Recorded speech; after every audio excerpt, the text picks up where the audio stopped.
Moni ndine Jack nde nkani yathu ikutenga ku USA ku Hollywood koma ndi yaifupi mukoza kutenga chakumwa tenticheze. Bambo uyu ndi Mark Ruffalo.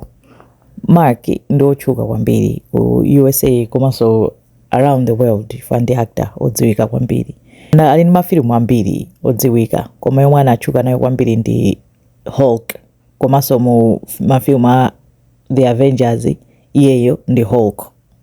Nde amadziwika kwambiri facha mafilimu ake kuphatikiza amenewo. Ali ndi zaka 58 koma nkhani yake siyo khudza za acting zakezo. Nkhani yake ndiyoti mu chaka cha 2001 akuti analota maloto opsa kwambiri.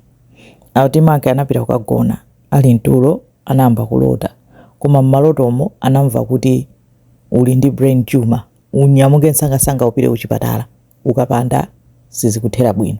Dara anadzidzimuka koma ati maloto ake analochitisa mantha ankaoneka ngati asimple koma anamuchitisa mantha kwambiri. Ndati sanamuuze mkazi wake chifukwa chonena kuti mkazi wake analionera kuti abereka nthawi ina iliyonse anali ndi mimba ndese amafuna kuti amuopseze atanangokhala pee ndati amaopa kunena kuti akuti chiyambireni chake chonse sanayambepo alota maloto amene anamchitisa mantha ngati amenewo. Nde atadzukamo anazindikira kuti khutu lake limapweteka ndi amati khutu likundipweteka koma chifukwa cha mantha ananyamuka msangasanga kachetechete sanamuuze kumkazi wake komwe amapita ankangoti mwene wapita ntchito koma ananyamuka anapita kuchipatala. Anakapempha kuchipatala kuti ndikufuna kuti mundipange check mutu wangawo mundipange kaya ndi scan kaya ndi chani ndalota maloto woopsa. Kuchipatala konso umadabwa kuti nkhani yake maloto koma ndi munthu otchuka olemera komanso olipira anampanga scan. Atampanga scan akuti anachoka kukhala mu waiting room umadikirira ndi anadabwa manesi akunong'onezana akumuyang'ana akhangati kuti akuchita mantha. Kenako anayenda kupita nesi ndi doctor kukamuuza unena kuti tapeza kuti mutumu kumbali yomwe khutu lako likuonera kuti likupweteka kuli chotupa size ya mpira wa golf kampira ka golf kuti chochikulu mkatikati mmutumo ndesi tuzoti ndi chani tikuyenera kukuyeza komanso mwina tingochichotsa.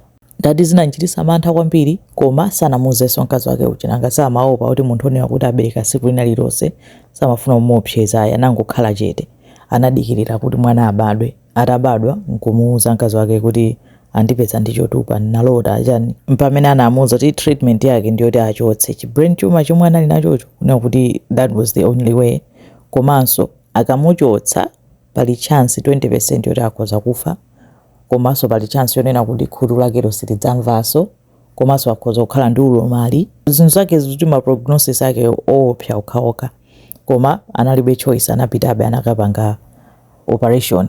Atinga zake ankalira kumanena kuti ndinkadziwa ine kunena kuti suzafa ndi ukalamba ata ankati ndinkadziwa kuti udzafa uli mwana koma anyway ata anapita kuchipatala anampanga operate. Atadzuka khutu lake linali litasiya kumva nkhope yake inali italumala mbali imodzi simagwira ntchito.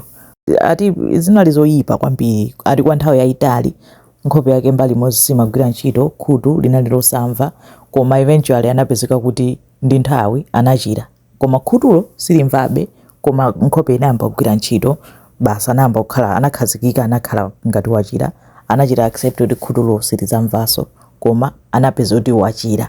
Nde amayamika yekha kunena kuti akuti chikhala kuti sanamvere maloto ake nkupita kuchipatala amakhulupirira kuti sakanachira. Nde basi amapitirizabe acting chani koma kanali kankhani kake kameko kumweni wafuna kuchita share kunena kuti zinali zooneka ngati za simple kuti anangolota koma anapanga act immediately nkupeza kuti wapulumuka.